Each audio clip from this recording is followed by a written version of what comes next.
Hey everybody, this week's Friday forum reflection was the greatest gift I never received. And it's really relating to that family company legacy that was that painful loss for me that started my experience in the family business and the work I do now.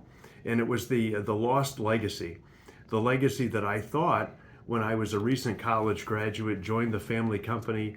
My dad had orchestrated the acquisition of a company for my mom to be the owner, and from the previous owner, he elevated a manager to be the co-owner with my mom. For, as you may know in your own experience or heard from others, when you don't own a company or not familiar with the industry, you bring in that subject matter expert. That's what my dad did with this manager, thinking that the manager would bring that subject matter expertise and it was going to be great.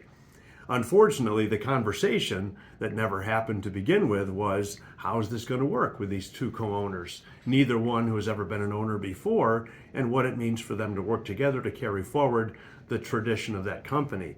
So it never happened. It was just ownership was installed and they get to work together. And during that first week, one day the co-owner came in with my mom, and before the co-owner even got to work, just walked up to my mom and said, owners don't work, they just collect the money. And she decided to leave for the rest of the day. And so my mom stood there in shock.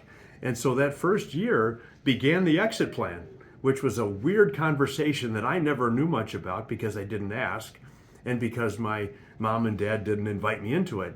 I was a recent college graduate and I thought it might be fun to learn what it takes to be an owner operator by working alongside my mom and, of course, my dad, that guy in the background running the spreadsheets and the numbers to keep track of those things.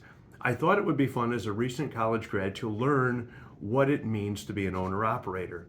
And if you follow the family company exits that are going on nowadays, you hear about how important it is to go out and grab this company and install the owner operator. It's what a lot of people are doing with acquiring family companies.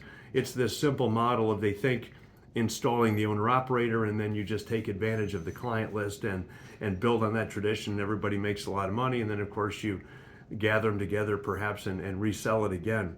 Kind of like a private equity type of perspective in a very superficial transactional way. And what I found in my failure, because I wasn't invited into that family legacy, my dad sold the company 3 years later to that co-founder and exited my mom from a terrible situation. So first, it didn't work out well because the conversation about what was next and how to work together to build on this tradition and form a new legacy never happened. And the second one, perhaps selfishly on my part, was as the college graduate working alongside my mom with a dedication and commitment to her and to the rest of the people, supporting our culture, recognizing ways to improve processes, and of course caring about our customers and those relationships in our community. I was waiting for my dad to authorize me to engage in that conversation about the family legacy, and it never happened because I wasn't supposed to be authorized. It's not an authorization, it's an activation. And that was the painful lesson I learned over the course of 3 years when my dad orchestrated that sale and it was gone.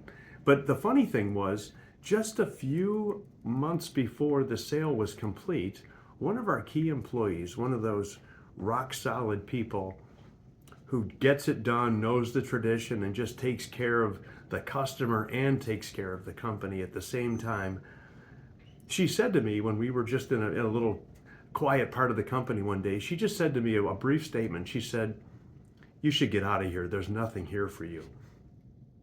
And it was a shock to me because I was so excited about the possibility of what might happen if my dad engaged me in this conversation, not knowing what would happen, but the possibility of it was really exciting. And then she brought this, a key person said to me, "You should get out of here." And I thought, wow, that's something I never expected. I never expected her to say that. And I realized what it was. When my dad orchestrated the sale of the company, I realized my mistake was waiting to be authorized in it. I also realized that we had done nothing in 3 years to establish our own legacy, what this means in terms of our culture, and what is the story of how this thing all started. I only knew that the co-owner that my dad had brought in with my mom was brought in because she had been in the business before. She was the subject matter expert, as you may be familiar with in your own stories. And I thought that was it. But I never did ask. I never did know the whole story of how it started. And many of those family traditions, even 50 and 70 or more years old, like the first company I worked for after this, protecting that legacy, a 25-year-old company, nobody knows how it all started except for maybe one or two people. And when it grows to 100, 150 or more people, nobody knows the original story of how this all started. And sometimes it starts like with my experience, which was a failure, a painful failure that just hurt me right in, like a knife in my heart. But it was a great lesson. It was a great lesson in how important it is to initiate the conversation and not wait for authorization, the activation. And sometimes it happens from someone within the company, that key person who said to me, "You should get out of here. There's nothing here for you." She was right. There was nothing here for me. And part of it was because I didn't engage in the conversation. Part of it was my dad didn't engage in the conversation. We all had a responsibility in that. And that was the real legacy and what we could have engaged to build and protect beyond that 3-year unplanned, unexpected exit that was only an option that was recognized when my dad saw this horrible relationship between my mom and the invited to be co-owner. It was the unexpected loss of the legacy for me and the one for my mom, who to this day will say, "I really miss the community." That's what she misses most about being involved. And many founders or even future owners have that connection, that relationship to their community, whether it's the market, whether it's the geographic community, as it was in our case. It was missing the community in those relationships. And so when you frame up that legacy and looking forward and how you're going to carry forward the tradition and the relationships and even that knowledge and ways to improve and recognize ways to realize what's next, whether it's innovation, improvements, it's really understanding what part of that legacy you want to reinforce. And part of it is the untold story that never happens. It's never shared because nobody has those fireside chats kind of an experience where you hear about the failure like mine, where I never got the opportunity to own the family company. And that's how I protect legacies now, because I know exactly what it looks like to be that ambitious person and many people who are waiting for it who don't know how to activate it. So it's about activating it, one, by asking about and learning about the untold stories of that first customer, how this company was really founded, that isn't really this great success story. It's often a stumble or an absolute failure in another company or another opportunity.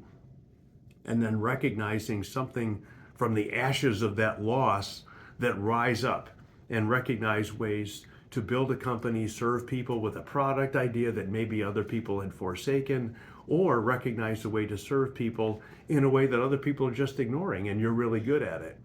And those are one of those missed opportunities in the legacy. It's more than installing the owner-operator. In fact, the real legacy might be, how do you divide up those responsibilities, perhaps in 3 ways from the original owner-operator, because this thing is just more sophisticated. And if you know that original story and how the story's evolved with all those chapters over 25 or even 75 years, you realize how this tradition has evolved with opportunities to improve and with the relationships within the company and within the market, and how to disperse that knowledge that I never asked my dad or mom about, because I was just this ambitious guy trying to run around, as many people are in family companies, doing a good job, expressing their loyalty, their commitment to service, and never learning the rest of the story and how to carry that story forward with new people who might be the new owners, like the future CEO, who might be an outsider,